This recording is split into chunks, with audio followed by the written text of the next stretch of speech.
Well, maraming problema kung ano yung problema. So, but primarily yung instruction ni Pangulong Bongbong is yung quality of education itaas natin. Sir, yung nitong nakaraan medyo naglabas po kayo ng memo tungkol po sa political campaign na involved itong mga teachers natin. Baka pwede nyo pong... Well, just to remind our school teachers na huwag maging partisan sa period, huwag maging patas dapat sa period of elections. Yun lang. Just to remind them na non-political dapat ang DepEd. Ano ang balak niyo, sir, sa makontrobersyal na confidential funding? Kami wala na po kaming confidential fund eh.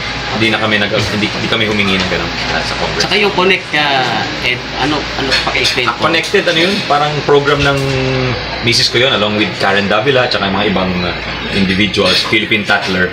Nagre-raise sila ng funds for computerization programs ng DepEd. So, tulong yun sa amin dahil meron din kaming programa.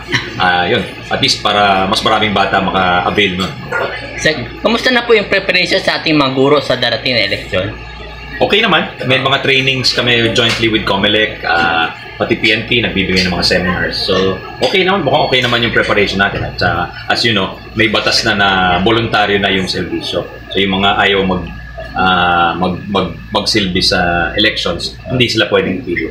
So, nasa ilang percent na po kayo yung preparations natin ngayon? More than 50%, I think.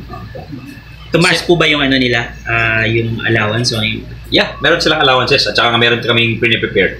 Kasi dati, pang dalawang araw lang yung ano. Usually, yung mga ibang elections sumusople. So meron tayong palugit or extra just in case sumobra sa 2 days. Maliban, Secretary, sa MOA ng mga teachers, mayroon pa bang additional kasi kinukulang daw itong MOA? Yung teachers allowance nila will be 10,000 this year. Dati 5,000 lang yun. So, batas na yun. At saka wala nang tax yun. So, buong-buo sa mga teachers yun. Tapos yung medical allowance nila, may 7,000 ang bawat teacher. May paalala po kayo sa ating mga guro, lalong-lalo na po patapos na yung school year? Well, yung paalala natin is pag masyadong mainit, siguro pauwi na yung mga bata or mag-reschedule ng classes to later in the day, kung pwede. Itong magarbong mga closing ceremonies. Yeah, iwasan sana yun. Dapat simple lang yung ating graduation rites. May tema tayo. At yung mga iba, baka hindi kaya ng mga pamilya. So, dapat simple lang. Huwag sila i-require na gumastos ng malaki. Secretary, anong masasabi nyo doon sa sinuggest ni Attorney Castro ng Malacanang na magsasuggest sila ng batas na magmamando sa mga kampanya na mag-hire at least 2 na senior high school graduate. Kasi parang indication ito na hindi masyadong effective yung K-12 dahil uutusan pa natin yung mga kumpanya na mag-hire dapat ng K-12 graduates. Maganda mag-coordinate with sa industriya at saka sa private sector.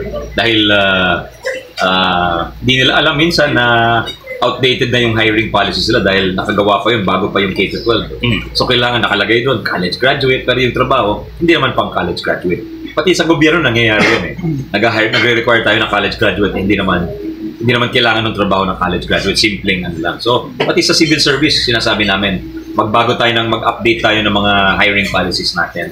Whether private sector, public sector, i-update natin para ma-accommodate yung we graduate hundreds of thousands of senior high school students. Dapat may opportunity sila.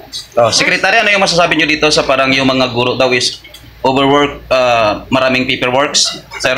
Tama po yun, kaya binawasan natin.